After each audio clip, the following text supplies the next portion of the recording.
Do you ever feel like you're just one step behind the crypto market? No matter how much news you read or how much TA you do, when prices really start to move, they always seem to go in the opposite direction you expected. As a result, you're left in the red, or worse, waiting for a dip that you now know will never come. This is something that every crypto holder has experienced at some point in time, and in my experience, it's an outcome that's ultimately caused by a lack of context. Reading the news and playing around with technical indicators is often the tip of the iceberg as to what's really going on with any coin or token. The bulk of crypto's bullish and bearish momentum is often happening under the hood. Analyzing blockchain activity often provides the missing context you need to succeed. So that's why today I'm going to tell you everything you need to know about on-chain analysis, take you through a few indicators I personally use and how you too can use them to your advantage.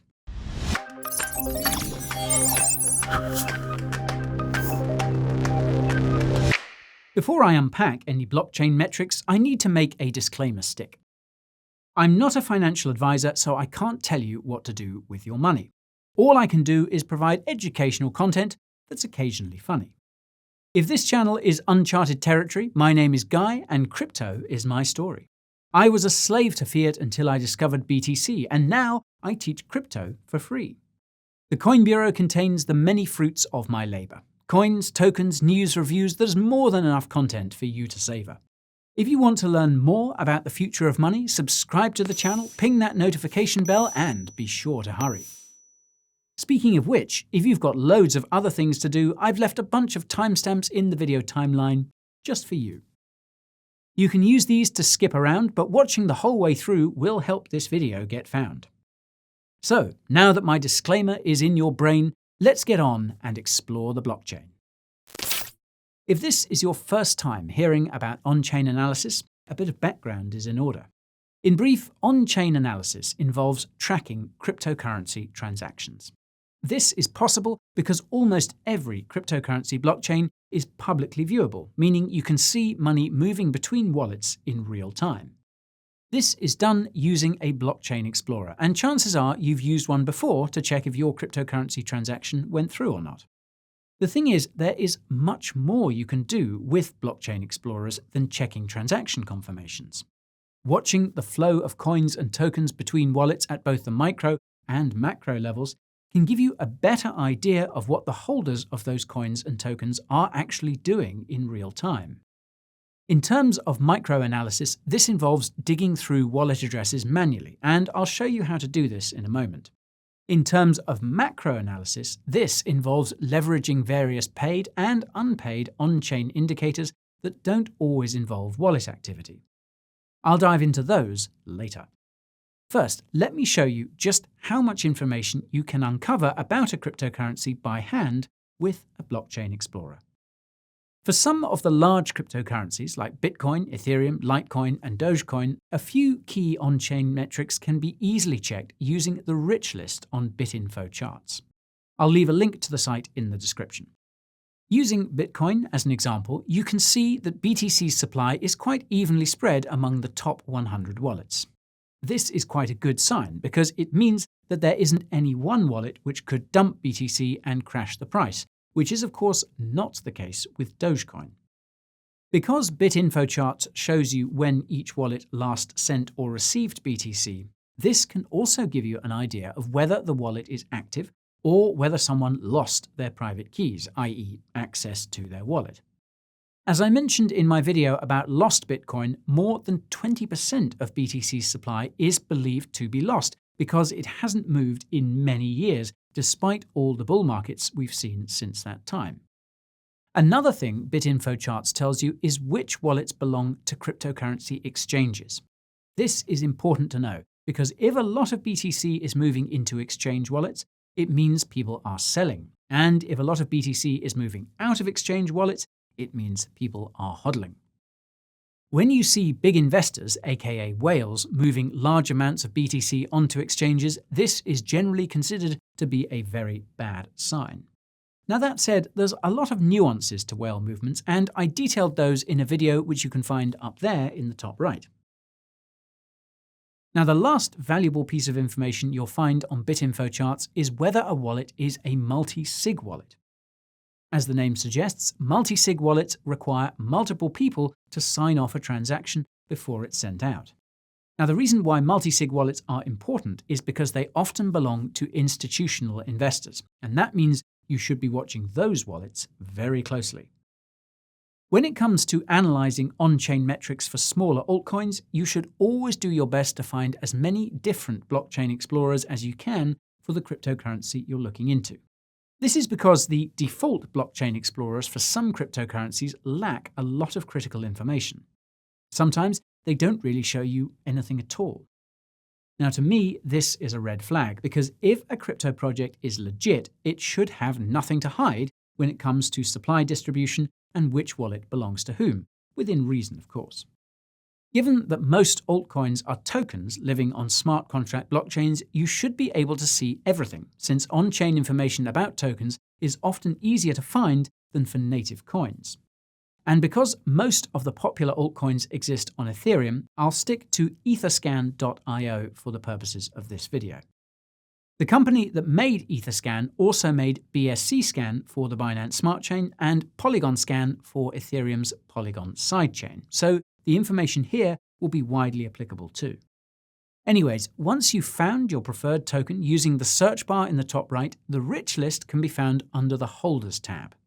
Using Chainlink as an example, you can see that nearly half of Link's supply is held in 3 smart contracts, as noted by the paper icon to the left of the address. Whenever I see something like this, I typically try and find out what exactly those smart contracts are for, assuming it hasn't been noted already. This can be done by simply putting the wallet address into Google and seeing what comes up. In this case, the largest of the smart contracts seems to be for Chainlink node operator incentives. Alternatively, if you see that the same number of tokens are being gradually sent out at regular intervals, it's probably a vesting contract for ICO investors. Naturally, I apply the same treatment to larger wallets that aren't smart contracts to see what's going on there. Usually, these larger wallets belong to the team or early investors, and if you see tokens leaving their wallets for exchanges, that means they're selling. This is normal, but obviously not all of those whale wallets are created equal. If you saw Ethereum founder Vitalik Buterin suddenly sending all his ETH to Binance, you'd be wise to do the same, regardless of what you're seeing in the news or on the price charts. I reckon the same goes for certain crypto projects, and some founders have been caught red-handed trying to sell their holdings while claiming that their coin or token was headed to new all-time highs. On that note, it's important to remember that staking contracts can and often do camouflage the real distribution of a coin or token. This is because it's not always easy to figure out how many of those coins or tokens being staked belong to each wallet address, especially if you're not using any elaborate blockchain tracking tools. Come to think of it, I don't even think there are any tools that track these associations. This is a problem, because if there are 1 or 2 whales chilling in the staking pool, they could suddenly unstake and begin selling their bags on the open market, thereby crashing the price.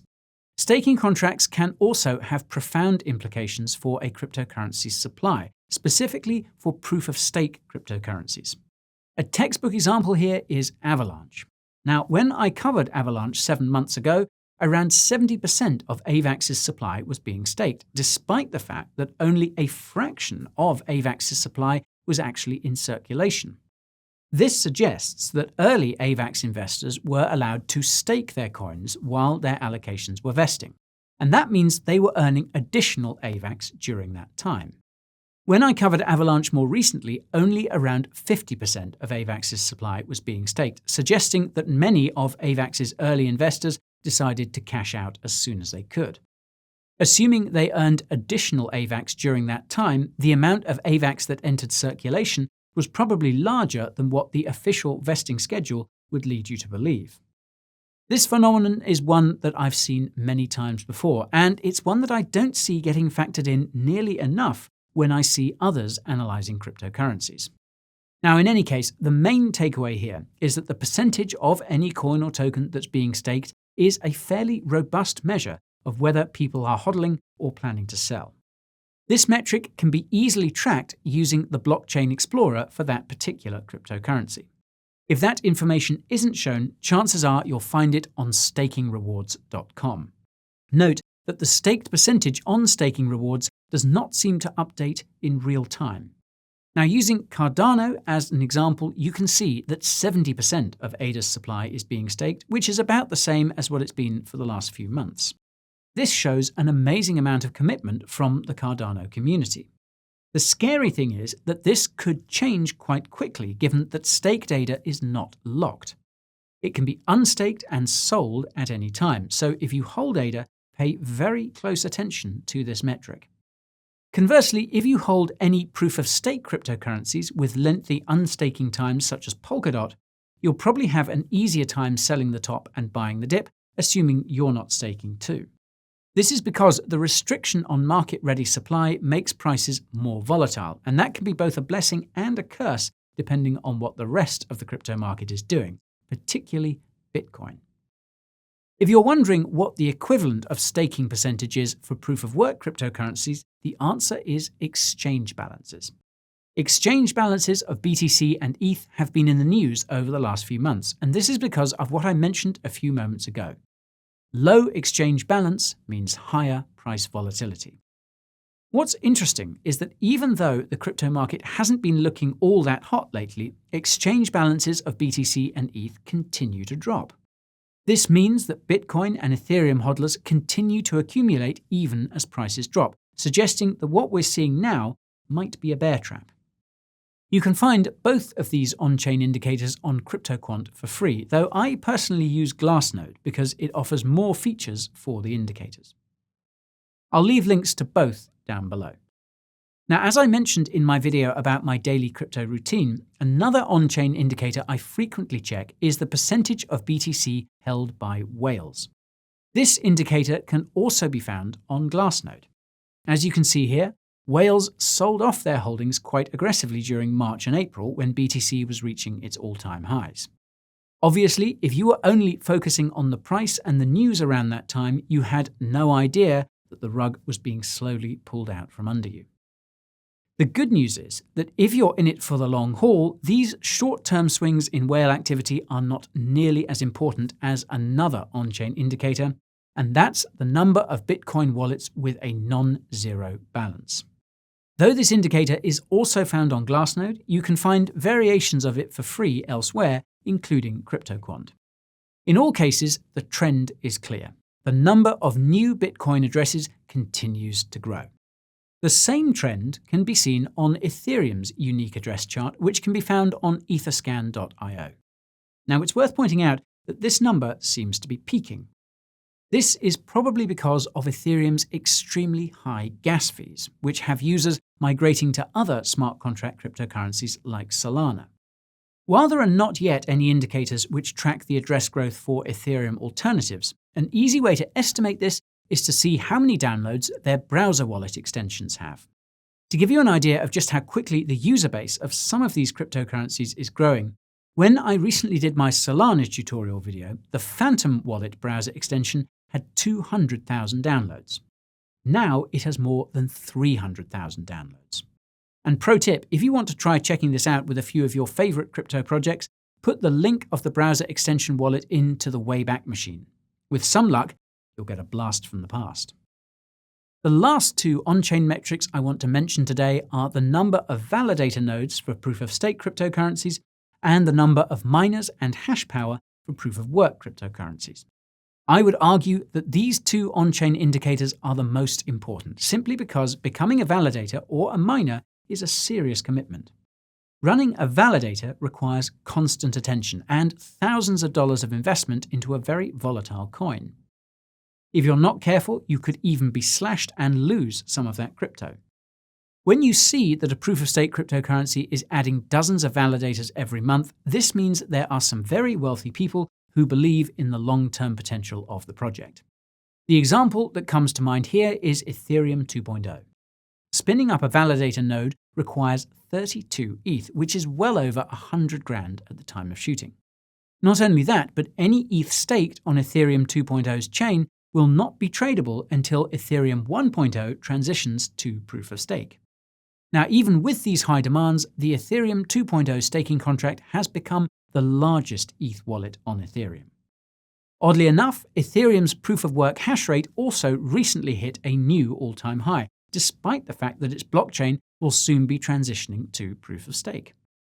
For those unfamiliar, hash rate is basically the amount of computing power connected to a cryptocurrency blockchain. Hash rate has a relatively high correlation with the price of the coin being mined, and this is no coincidence when you consider just how much of a commitment cryptocurrency mining is. Setting up a serious crypto mining operation is often exponentially more expensive than staking and brings with it a whole host of other issues related to infrastructure, namely energy and space. That's why some of the most bullish crypto news articles are those that detail the purchase of thousands of Bitcoin mining rigs. Whoever is buying them is in for the long haul, and the fact that some of the largest asset managers in the world are increasing their exposure to crypto mining companies suggests they see the same long-term potential. Although Bitcoin's hash power is still nowhere close to its all-time highs, it's rising at a record pace, and so too is the number of Bitcoin nodes. And speaking of nodes, another mining-related metric that's worth watching is the amount of BTC and the number of nodes on Bitcoin's Lightning Network, which has also grown exponentially over the last year. In case you didn't know, the Lightning Network just might be the secret to the mass adoption of BTC, and you can learn more about it using the link up there in the top right. On-chain analysis doesn't get nearly the amount of attention that it should, and I'll be the first to admit that I've historically neglected it in my own personal crypto strategy. In my defense, on-chain analysis is a fairly new niche. While it's easy to understand what some metrics mean for the price of a cryptocurrency, many of the on-chain indicators we have today are still in their infancy. This can, and often does, lead to conflicting information. The amount of BTC on exchanges and the amount of BTC held by whales is a great example of this. Now, there are countless other on-chain indicators that I've mentioned before that I didn't mention today, simply because they ended up being nowhere near as accurate as I thought they would be. Even so, on-chain analysis has been an anchor for me in these pressing times, and it's something that the institutions are following closely too. It might actually be why regulators are starting to get nervous. They're seeing the exponential growth in users, validators, and miners across all cryptocurrency networks. This adoption is expected, of course, because what you can do with cryptocurrency goes way beyond what we find in today's financial system, and every day it's becoming an even more viable alternative. So, whenever the crypto market has got you down, pull up the number of new addresses, or validators, or hash rate, or Lightning Network nodes, and remember the bigger picture. No matter how much the price tanks or how hard the FUD is being spread, if those metrics keep climbing, the rest is nothing but noise. If you're ready for new all-time highs, drop me a like. Better yet, you can subscribe to the channel and ping that notification bell to make sure the next video meets your sight. Until that time, I've got loads of stuff to keep your spirits high. I've got another channel called Coin Bureau Clips, and you can find me on Twitter, TikTok, and Instagram for more insights and behind-the-scenes flicks. I also happen to have one of the best crypto Telegram channels around, where I give you daily crypto updates and let you know about any promising altcoins I've found. The only thing better is my weekly newsletter, where I give you everything you need to supercharge your cryptocurrency portfolio. You'll even get a peek at what I'm packing and which coins and tokens I'm stacking. Once you've made some mad gains, head on over to the Coin Bureau merch store and get a hoodie or tee to express your acclaim. Links to all these resources are waiting for you in the video description down below. That's a wrap for now, my friends. I'll see you all around the next bend.